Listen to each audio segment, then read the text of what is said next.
الحمدللہ نحمده ونستعینه ونستغفره ونؤمن به ونتوکل علیہ ونعوذ باللہ من شرور انفسنا ومن سیئات اعمالنا من یهده اللہ فلا مضل له ومن یضلل فلا هادی له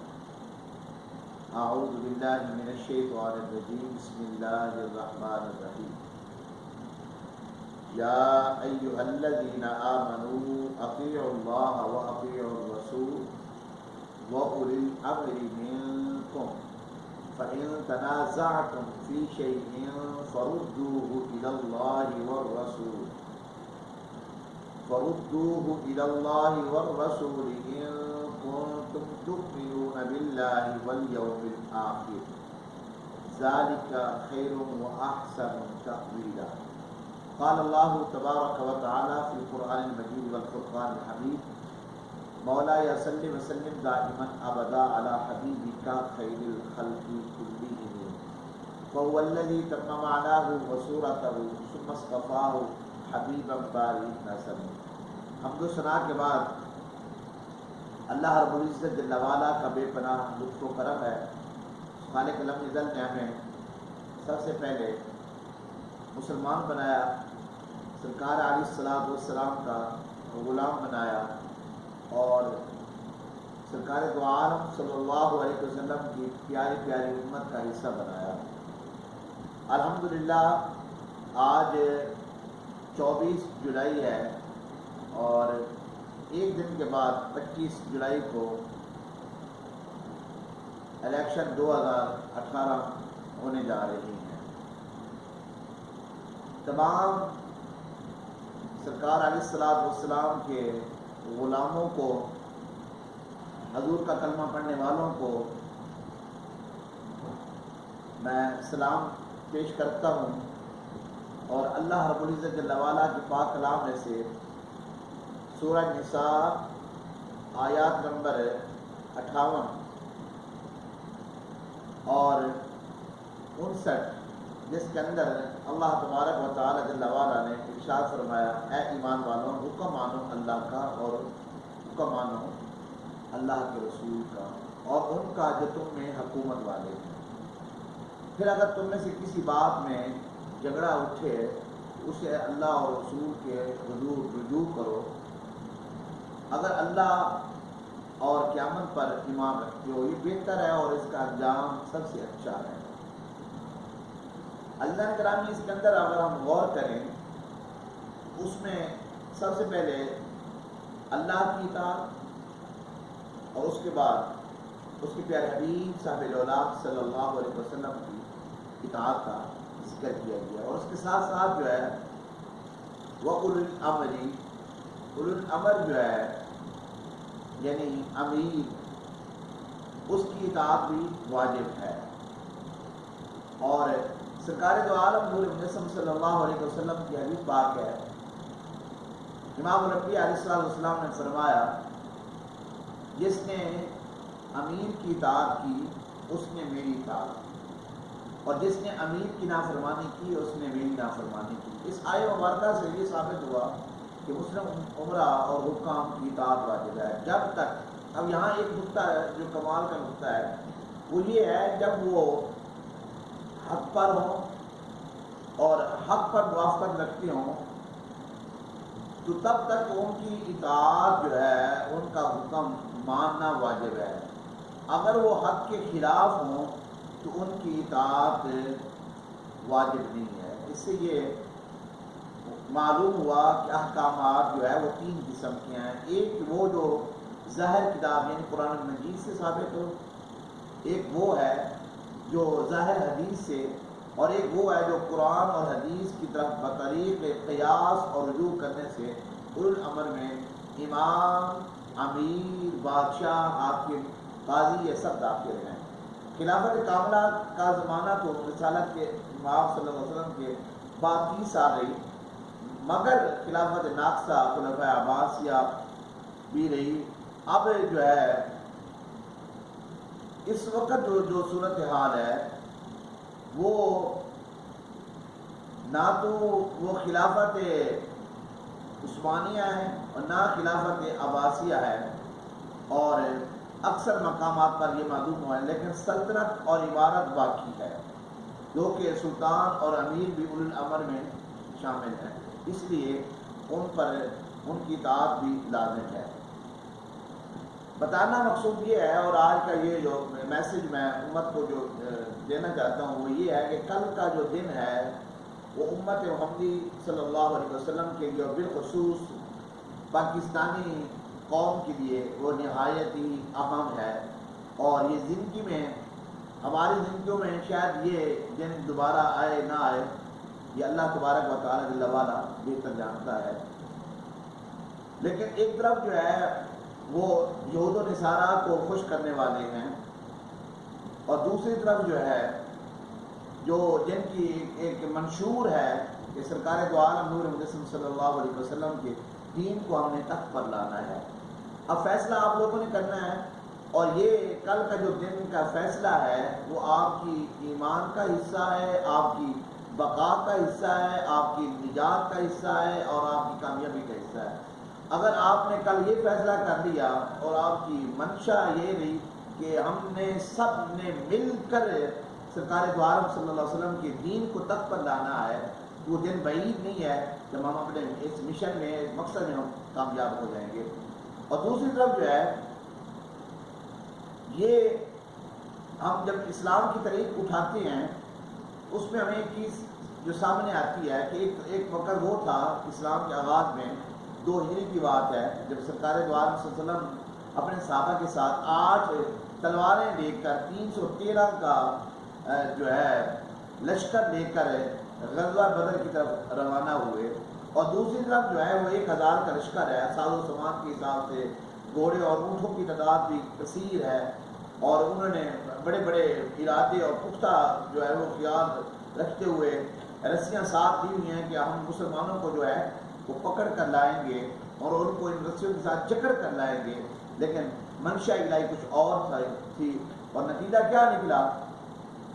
کہ مسلمانوں کو جو ہے جن کے پاس صرف 8 جو ہے تلواریں تھی،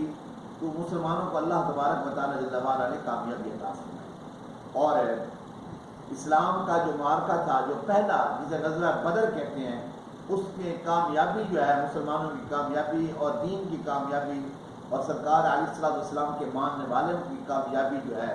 رہتی دنیا تک جو ہے ان کے نام جو ہے وہ یاد رکھے جائیں گے، اور ان کا وہ کام جو ہے ان کا وہ جذبہ ایمانی جو ہے وہ یاد رکھا جائے گا۔ یہاں اس غزوہ بدر کے حوالے سے ایک نقطہ جو ہے جو میں یہاں بتانا میرا مقصد ہے وہ یہ ہے کہ جب وہ کفار جو ہے جو بڑے بڑے دعوے لے کر آئے تھے، ان کے 70 جو بڑے بڑے سردار تھے وہ مارے گئے اس غزوہ کے اندر،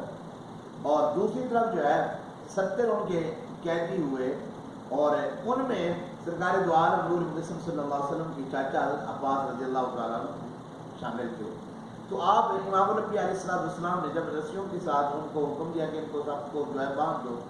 تو امام الانبیاء علیہ السلام کو ساری رات جو ہے آپ کو نیند نہیں ہے، اور آپ کی آنکھیں مبارک جو ہے جسے رب نے عین اللہ کی آنکھیں والے کا لقب عطا فرمایا ہے، آپ ساری رات سوئے نہیں ہیں، اور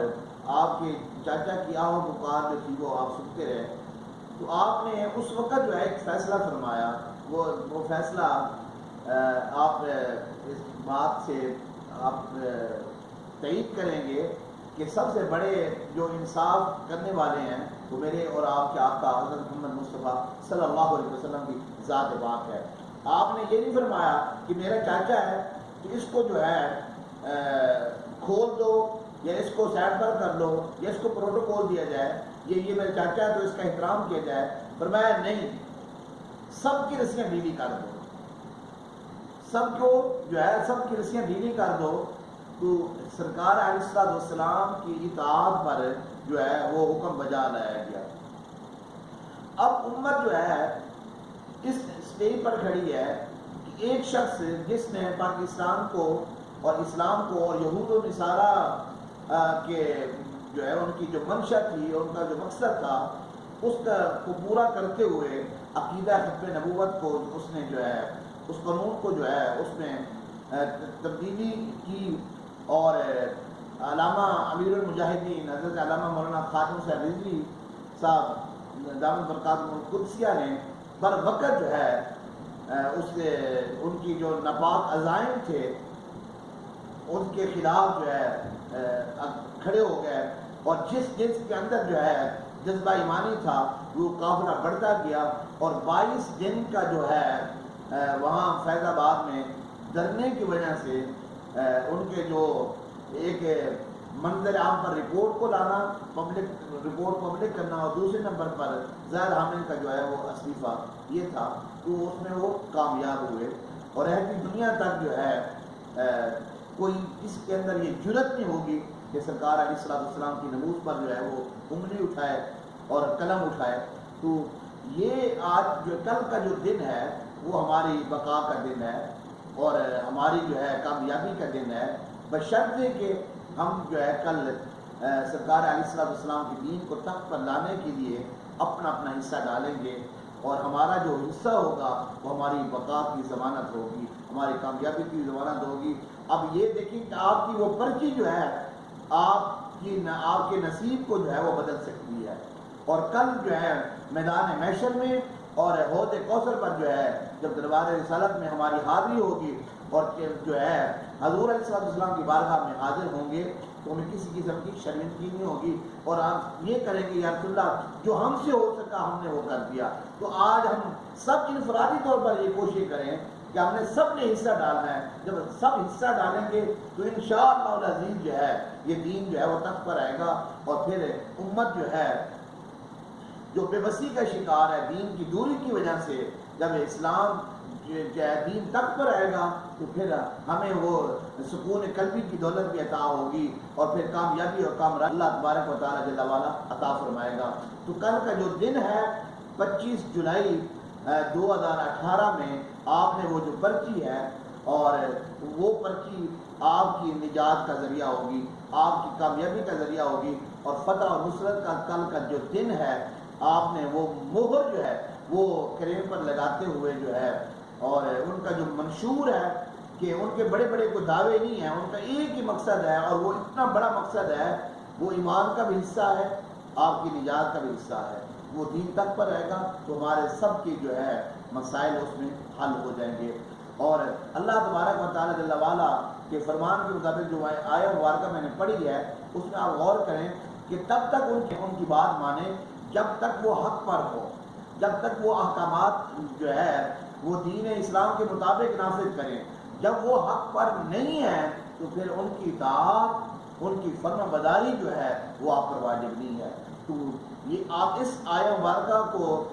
دیکھتے ہوئے سورہ نساء کی آیت نمبر 58 اور 59 کے اندر اللہ تبارک و تعالیٰ جل وعلا نے فیصلہ فرما دیا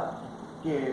اس وقت تک ان کی تابعداری کرو، اطاعت کرو جب تک وہ حق پر ہوں۔ تو انہوں نے تو حق پر کیا ہے، انہوں نے حق پر ڈاکہ ڈالا ہے، حضور کی نبوت پر ڈاکہ ڈالا ہے، اور حضور علیہ السلام کی ذات پر انہوں نے ڈاکہ ڈالا ہے، عقیدہ ختم نبوت پر انہوں نے ڈاکہ ڈالا ہے۔ تو وہ کس طرح حق پر ہے؟ ان کی اطاعت ہم پر واجب نہیں ہے، ان کی اطاعت جو ہے ہم پر واجب نہیں ہے۔ اور کل کا دن ہم نے یہ فیصلہ کرنا ہے، اور یہ ہمارا جو فیصلہ ہے وہ ہماری بقا کا ذریعہ ہوگا۔ دعا ہے اللہ رب العزت جل وعلا ہماری اس حاضری کو، اور میرا یہ جو میسج ہے یہ امت کے لیے، امت محمدی کے لیے صلی اللہ علیہ وسلم، اور بالخصوص پاکستانی عوام کے لیے جن کے اندر جو ہے جذبہ ایمانی ہے، جو سرکار علیہ السلام کے نام پر مر مٹنا چاہتے ہیں، حضور سے محبت کرتے ہیں، اور حضور پر جو ہے اپنی جان نچھاور کرنا چاہتے ہیں، یہ پیغام میرا ان کے لیے ہے۔ وآخر دعوانا الحمدللہ رب العالمین۔